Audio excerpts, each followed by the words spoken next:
ఎందరో మహానుభావులు, అందరికీ వందనాలు. ఈరోజు మీతో ఒక్క క్షణం అనే మన ఈ ఛానల్లో కొన్ని మంచి కథలు చెప్పుకుందాం. ఈరోజు నేను మీకు చెప్పబోయే కథ ఆవు పులి కథ. మనం చిన్నప్పుడు ఈ కథను అనేక సార్లు వినే ఉంటాం. ఈ తరం వారికి ఒక్కసారైనా దాని గురించి వివరంగా తెలపాలనే మా ఈ చిన్న ప్రయత్నం. ఒక ఊరిలో ఒక మంచి ఆవు ఉండేది. అది ఎంతో మంచిది. తోటి పశువులతో ఎన్నడూ గొడవ పడకుండా యజమాని మాట వింటూ మంచిగా జీవిస్తూ ఉండేది. ఒకరోజు అడవిలో అది ఒంటరిగా మేత మేస్తుండగా ఒక పులి చూసి దానిపై దాడి చేయడానికి సిద్ధమైంది. అది గమనించిన ఆవు భయపడకుండా, పులిరాజా, కొంచెం ఆగు, నేను చెప్పే మాటలు విను. ఇంటి దగ్గర నాకు ఒక బిడ్డ ఉన్నది. ఆ లేగదూడ పుట్టి 2 వారాలు కూడా కాలేదు. పచ్చిక తినడం కూడా నేర్చుకోలేదు. నీవు దయతలిస్తే నా బిడ్డకు కడుపు నిండా పాలు ఇచ్చి కొన్ని మంచి బుద్ధులు చెప్పి వస్తాను. ఆ తర్వాత నన్ను భక్షించుదు కాని అన్నది ఆవు. ఆ మాట విన్న పులి పెద్దగా నవ్వి, ఆహా, ఏమి మాయ మాటలు!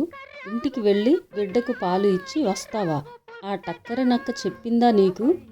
అడవిలో ఉన్నంత మాత్రాన నాకు తెలివితేటలు లేవనుకోకు. నేనేం వెర్రిదాన్ని కాను, కోపంగా అన్నది పులి. నీవు అలా అనుకోవడం సరికాదు. నేను సత్యం పలికే దానను, అసత్యం పలుకును. ఒకసారి మాట ఇచ్చి తప్పితే ఆ బతుకే ఉండటం కన్నా చావడం మేలు. ఎప్పటికైనా చావు తప్పదు. ఆకలిగా ఉన్న నీకు ఆహారమై నీకు తృప్తి కలిగిస్తే నాకు అదే 10,000. ఒక్కసారి నా బిడ్డను చూసి దాని ఆకలి తీర్చి రావాలని నా ఆశ అన్నది ఆవు.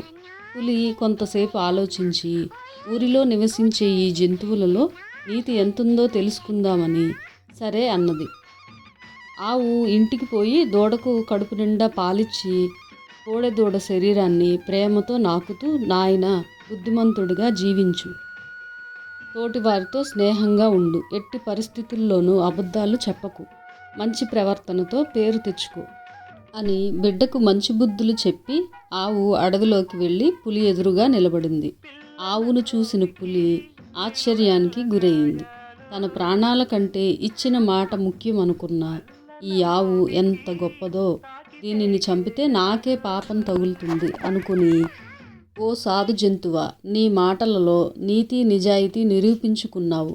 నాకు చాలా సంతోషంగా ఉంది. నీవు నీ పిల్లల దగ్గరికి వెళ్ళి ఆనందంగా జీవించు అని ఆవుకి చెప్పి పులి అడవిలోకి వెళ్ళిపోయింది.